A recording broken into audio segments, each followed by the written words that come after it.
Kaya alam niyo ba, ayoko talaga magpa-opera kasi natatakot ako. Alam mo yung mga kinatatakotan ko, yung hihiwaan ka, ini-imagine ko na yon, yung ikateter ka, nako, iniisip ko na yun, sobrang takot ko, ayoko talaga magpa-opera kahit ganun ang sabi ng doktor na operation lang talaga ang solution.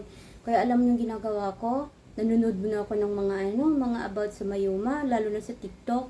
Kikita ko doon, umiinom sila ng mga guyabano to, so sinusunod ko yun, humihingi, kumukuha ako ng mga guyabano tea, humihingi ako sa mga katrabaho ko, nabigyan nila ako ng guyabano leaves.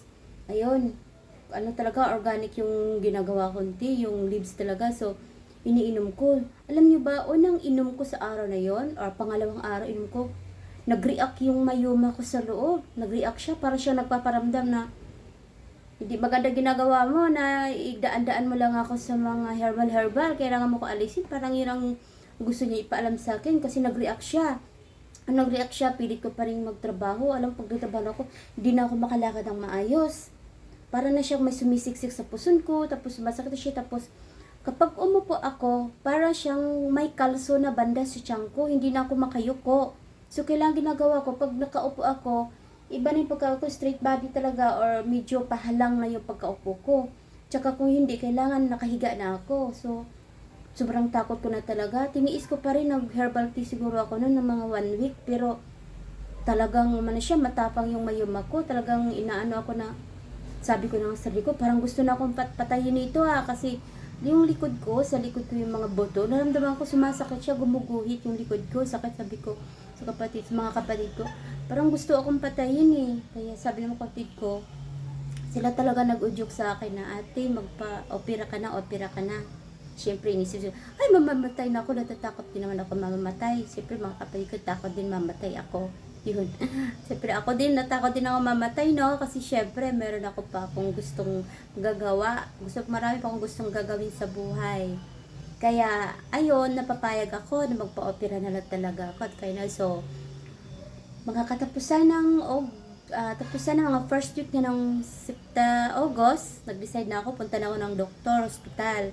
So, unang pinuntahan ko na napili ko ng doktor na gusto kong pa-operan is ang Veterans Hospital. Gusto ko dyan ako magpapa-opera. So, siguro ang expenses dyan hindi masyadong malaki. Kaya doon ako po, pinili ko yun doon. Tsaka safety dyan, pag dyan ka, medyo maganda ang alaga nila dyan sa veterans. Yun, subok na namin yun. Kaya doon ako tumakbo. So, first day, ina-ultrasound nila agad ako. Sige, syempre, tanggap na nila, doon ako po-opera. So, process na ako. Una muna, ultrasound. Alam nyo, pag ultrasound, pagbukas sa ultrasound, nakikita na doon ang mayuma ko, nagiging leiomyosarcoma. Then, ang leiomyosarcoma, nakakatakot yun ang findings kasi karakteristik yan daw ng karakteristik ng cancer. So, nung dinala ko na si doktor, binasa ko sa kanya, doon niya piniliwanag niya sa akin kung ano yung sitwasyon ko talaga na nagpapaiyak sa akin ng susto, na stress talaga ako ng gusto nung nalaman ko yon kung ano yon. Yung pinaliwanag sa doktor, sabi niya, uoperahan ka namin, pero aabutin tayo ng a month o 2 months kasi alam mo naman, dito tayo, di ba? Pero isa-suggest namin sa'yo, kailangan mong pumili ng private hospital para immediate operation ang gagawin sa'yo. Kasi alam mo ba, ano tong leiomyosarcoma? Ang leiomyosarcoma ay karakteristik ito ng cancer. So, kapag cancer na yan, kapag abutin pa yun ng, simula ngayon, kapag abutin pa yun ng 1 month or 2 months, kapag cancer na yan, kakalat na yan. So, kapag kakalat na yan, hindi ka na pwedeng operahan. So, di ba? Delikado, masyadong delikado sa'yo. So, ngayon pa lang, isasuggest ko na sa'yo, maghanap ka na ng doktor na hospital na operahan ka kaagad. Hindi namin sinasabi na hindi ka namin operahan dito. Operahan ka namin, walang problema. Yun ang sabi ng doktor sa akin. Kaso nga lang, abutin tayo dito ng buwan. So, suggest ko sa'yo, maghanap ka ng private hospital, kailangan mong operation agad.